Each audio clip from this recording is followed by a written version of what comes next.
Deep learning engineering operates on a harsh paradox.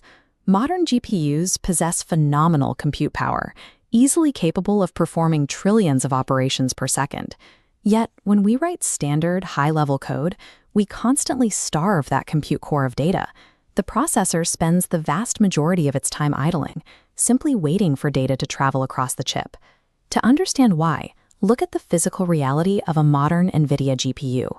The central die is packed with over 100 individual processing units, called streaming multiprocessors, or SMs. Zooming into a single SM, we find a strict memory hierarchy. The fastest memory formats, registers and shared memory, reside directly inside each local SM. They sit right next to the compute cores. Surrounding all of this is a massive outer layer, the high bandwidth memory, or HBM. The distance between these memory pools dictates performance. Accessing data from local registers or shared memory is almost instantaneous. But fetching a single element from that distant HBM warehouse can take hundreds of clock cycles. Achieving peak hardware performance is rarely about doing the math faster. It is strictly an exercise in keeping data local to the SM and avoiding the HBM bottleneck. Because of this latency, the unbreakable rule of systems engineering is that you must measure exactly how your memory behaves before you attempt to optimize it. You benchmark to see how long things take, and you profile to see exactly where that time is spent. When you profile standard PyTorch operations, the hardware constraints become visible. Standard operators process data element by element. For every step in a mathematical sequence, the code reads from HBM, calculates the result, and writes the intermediate step back to HBM, forcing redundant round trips for every single operation. This chart compares a naive PyTorch GELU execution on top against a compiled Triton kernel execution on the bottom. The PyTorch method is fragmented, relying on multiple kernel calls to process the same data sequence. The compiled version executes as a single block. That compiled version fuses those operations into a single custom kernel. It pulls the data from HBM once, performs all the necessary math entirely within the local SM, and writes back to HBM once. By eliminating the intermediate trips, the arithmetic intensity, the ratio of compute operations to bytes transferred, reaches a point where the chip is no longer throttled by memory latency. To capture the hardware's actual throughput, engineers must break out of PyTorch abstractions and manually dictate memory flow using custom Triton kernels. When writing custom kernels, you have to map your code to the physical execution hierarchy. At the lowest level, individual threads do not act alone. The hardware groups them into sets of 32, known as warps. Every thread in a warp must execute the exact same instruction in absolute lockstep on every single clock cycle. This hardware design creates a trap called warp divergence. If you introduce an if-else branch into your code, the warp cannot split up. The execution is sequentialized. It runs the if path while the else threads idle, then swaps. You instantly cut your processing efficiency in half. Moving one layer up, multiple warps are grouped together to form a thread block. This is the primary unit of compute that the GPU scheduler assigns directly to a physical streaming multiprocessor. Even when threads operate inside a block, they must follow strict physical rules. For instance, to utilize HBM efficiently, adjacent threads must pull data from contiguous memory addresses, a requirement called memory coalescing. If threads ask for scattered addresses, the GPU still fetches full 128-byte cache lines, wasting massive amounts of bandwidth. Inside the SM, shared memory is divided into 32 separate banks. If multiple threads attempt to access the same memory bank simultaneously, the hardware cannot process the requests in parallel. The accesses are serialized, creating a bottleneck known as a bank conflict. High-level kernel languages provide clean abstractions for writing math, but if the code you write ignores these physical hardware quirks, divergence, coalescing, and bank conflicts, the physical chip will throttle your execution speed to a crawl. Triton is a programming language designed to operate precisely at this thread block abstraction level.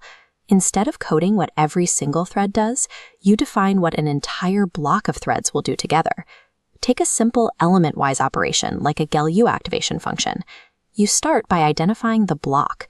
The thread block wakes up and uses its assigned ID to calculate an offset, determining exactly which segment in the massive data array it is responsible for. Once the boundaries are set, the block loads its specific data vector from HBM into the local SM. It applies the mathematical activation function to the local data and stores the completed output vector back to HBM. While this reads like high-level Python, the Triton compiler translates this logic down into PTX, parallel thread execution. This is the raw, low-level assembly language that dictates exactly which registers and instructions the physical GPU will use. By handling the load, compute, and store phases in a single defined kernel block, you guarantee no intermediate values are ever written back to HBM. Element-wise math is straightforward because elements don't need to interact. Complexity arrives when operations require data aggregation. Consider softmax. To calculate the probability distribution of a row, the math demands that you scan the entire row to find the maximum value, and then sum the entire row to calculate a normalization constant. The threads have to communicate. In Triton, you handle this by ensuring your thread block encompasses the necessary data. The compiler maps exactly one full row of the matrix to one independent thread block. The block reads the entire row from HBM into its local shared memory. Because all the threads within this block share that local memory pool, they can rapidly calculate the maximum and the sum together, apply the normalization, and write the finalized row back out. Containing the row completely inside a single block is critical. It allows all communication to happen inside the fast local memory, completely avoiding the severe latency penalty of synchronizing data across multiple physical SMs. But hardware dictates strict physical limits. A single thread block on modern hardware can typically only hold 1,024 threads. If your data row is 4,000 columns wide, the row no longer fits inside the block. When data exceeds local memory capacity, you implement chunking. You slice the massive row into manageable tiles that fit the block size. You still assign one thread block to process the entire row, but now you must explicitly program a loop. The block will process the data iteratively, cycling through the tiles one by one. Inside the block, each individual thread maintains a running accumulator, a variable stored in its ultra-fast local registers. The thread reads its assigned element from tile 1, adds it to the accumulator, then moves to tile 2, adds that value, and repeats until the row is complete. Once the loop finishes, you have 1,024 individual thread accumulators. The block performs one final local reduction sum across those accumulators to yield a single scalar value, which it writes out to HBM. When data scales beyond physical hardware limits, you can no longer rely on automatic abstractions. You must dictate the loop and manage the accumulators explicitly. This brings us to matrix multiplication, the core operation of deep learning. A naive approach here is inefficient. If you compute an output matrix element by element, you are forced to reread the same rows and columns from HBM repeatedly, driving your arithmetic intensity down. The ideal solution would be to load the entirety of matrix A and matrix B into shared memory exactly once. But for transformer scale models, these matrices are massively larger than any SM cache. We resolve this by applying the chunking concept in 2 dimensions, matrix tiling. We break the output matrix, matrix C, into smaller square tiles. In Triton, you assign a single thread block absolute responsibility for computing just one specific output tile. To calculate that tile, the thread block runs a sliding loop. It iteratively loads a small tile of matrix A and a small tile of matrix B into shared memory. It computes the dot product of those local tiles, adds the result to its local accumulator, and slides to the next pair of input tiles. Because the result is still sitting in local shared memory as an accumulator, you can implement kernel fusion. You can mathematically apply an activation function, like a ReLU, directly to the final values right there on the SM before executing the final write-out to HBM. Tiled matrix multiplication maximizes local compute cycles while aggressively starving the HBM of redundant tasks. Designing state-of-the-art AI architectures requires recognizing that deep learning is a physical exercise in memory management.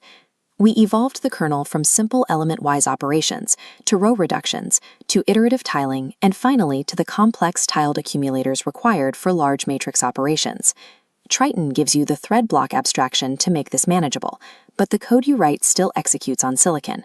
You are always responsible for respecting hardware limits like register counts, SM occupancy, and memory coalescing. Understanding the theory of data movement is just the prerequisite. Now you need to implement it. To translate these concepts into working code, head over to the Learn by Doing with Steven YouTube channel, where you'll find step-by-step hands-on tutorials for writing custom Triton kernels. And to stay updated on the engineering reality behind the latest AI infrastructure, subscribe to the Steven Data Talk podcast, streaming now on YouTube Music and Spotify.